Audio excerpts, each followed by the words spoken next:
Hello dear students, you are most welcome on this channel, SV Grammar Point channel. You are most welcome.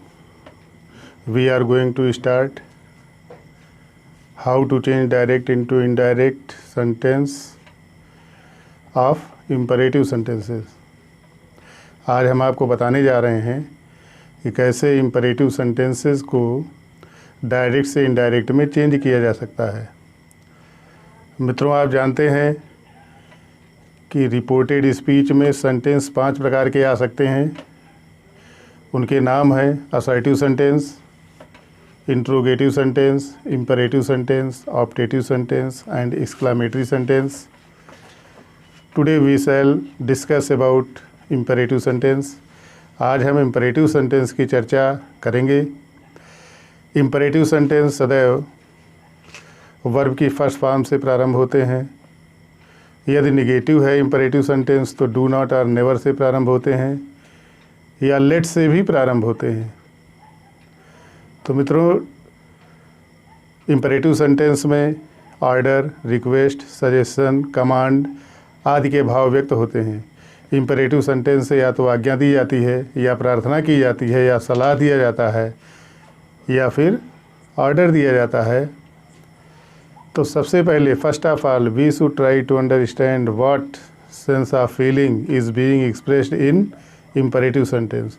सबसे पहले तो हमें यही पहचानना होगा कि ये इंपेरेटिव सेंटेंस है और इंपेरेटिव सेंटेंस में क्या चीज़ एक्सप्रेस किया जा रहा है, क्या चीज़ बताया जा रहा है।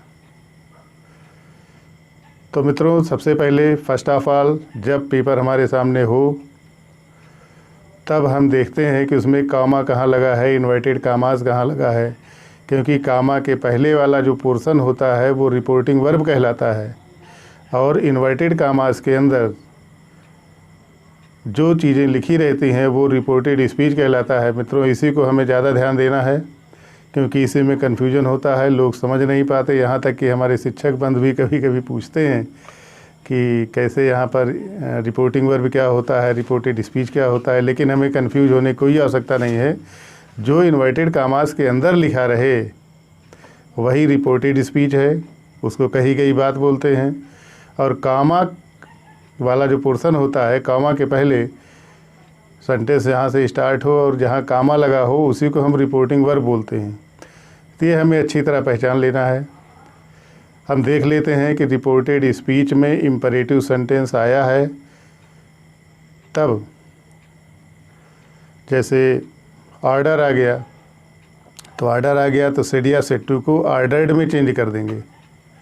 यदि रिक्वेस्ट आ गया, रिक्वेस्ट के लिए पहचान है कि सर, मैम, प्लीज़, काइंडली का यूज़ होता है। जैसे please help me, please let me go. तो इस प्रकार का जो सेंटेंस है इसे रिक्वेस्ट शो होता है और सेड या सेड टू को रिक्वेस्टेड में चेंज कर देते हैं। इसी प्रकार से यदि सजेशन का भाव हो, यदि दो मित्र जब आपस में डायलॉग कर रहे हों, बात कर रहे हों, तो उसमें सजेशन का भाव होता है और ऐसे में सेड या सेड टू को सजेस्टेड में चेंज करते हैं। मित्रों, एक चीज़ ध्यान दें, यदि डॉक्टर एंड पेशेंट के बीच का कन्वर्जेसन हो तब वहाँ पर सदैव एडवाइज्ड का यूज होता है, क्योंकि डॉक्टर सदैव एडवाइस करता है, सदैव प्रेस्क्रिप्शन लिखता है, सलाह देता है, तो एडवाइज्ड का यूज़ करते हैं। यदि कमांडर है, सेना नायक है, अपनी सेना से बोल रहा है, तब उसके लिए हम कमांडेड का यूज़ करते हैं। अब हम एग्जाम्पल लेंगे। The teacher said to the students, stand up on the bench. Teacher said to the student, comma लगा है, फिर इन्वर्टेड कामाज में stand up on the bench. तो stand up on the bench से ऑर्डर शो हो रहा है, इसलिए सेड या सेड टू को ऑर्डर्ड में चेंज कर देंगे। तो इसका इनडायरेक्ट में होगा the teacher ordered the students to stand up on the bench. Second sentence को आप देखें, the manager said to the clerk, correct your account. तो करेक्ट योर अकाउंट में ऑर्डर का भाव निहित है, इसलिए the manager ordered the clerk to correct the account. तो ये इनडायरेक्ट में चेंज हो गया। हमें ये भी ध्यान रखना है कि इनडायरेक्ट में कामा नहीं लगा होना चाहिए, इन्वर्टेड कामाज नहीं लगा होना चाहिए। अक्सर लोग भूल जाते हैं, लगा देते हैं, तो इसमें फिर नंबर पाने में प्रॉब्लम होती है। फिर आगे हम देखते हैं, father said to his son do not play in the sun.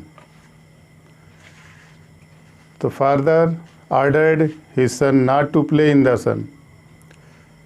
अब डू नॉट वाले में सेड या सेड टू को हम ऑर्डर्ड में लिख सकते हैं या फॉरबेड में लिख सकते हैं। फॉरबेड लगाते हैं पर आगे नॉट का यूज़ नहीं होता है।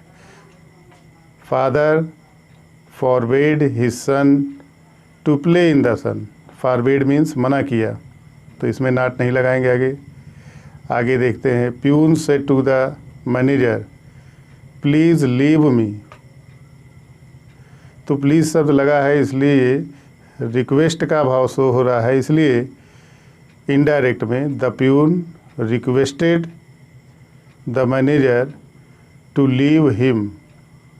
तो इसमें आप देखें कॉमा नहीं लगा है, इन्वर्टेड कामाज नहीं लगा है, और ये पूरी तरह से इनडायरेक्ट में चेंज हो गया है।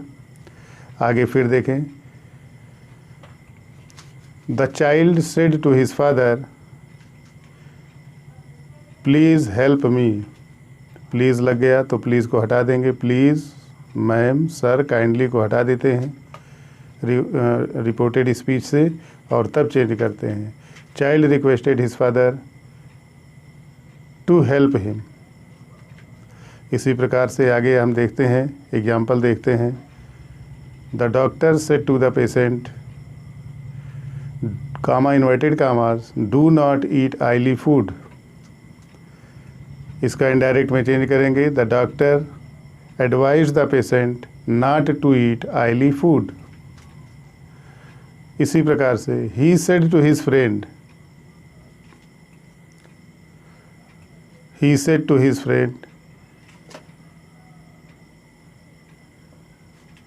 अब इसमें आप ध्यान देंगे, फ्रेंड अपने मित्र से कहेगा, he said to his friend please help मी।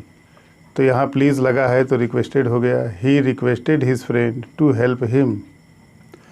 आगे हम देखते हैं, यदि रिपोर्टेड स्पीच में लेटेस्ट से प्रारंभ हो इम्परेटिव सेंटेंस, तब सेड या सेड टू को प्रपोज्ड में चेंज कर देते हैं। जैसे he said to him let us wait for the result, तब इसका इनडायरेक्ट में होगा, he proposed his friend that they should wait for the result. तो यहाँ पर लेटस को दैट दे शुड में चेंज कर देते हैं, फिर आगे बचे हुए भाग को वैसे ही लिख देते हैं और ये इनडायरेक्ट में चेंज हो जाता है। आज हमने इम्परेटिव सेंटेंस को समझाने का प्रयास किया है। आगे समय आने पर फिर थोड़ा बहुत इसमें सुधार करेंगे, थोड़ा बहुत आगे फिर बताएंगे। 99% तक पूरा हो गया है और आप इस चैनल को देखते रहिए, इस पर बने रहिए, लाइक कीजिए, सब्सक्राइब कीजिए। Thank you.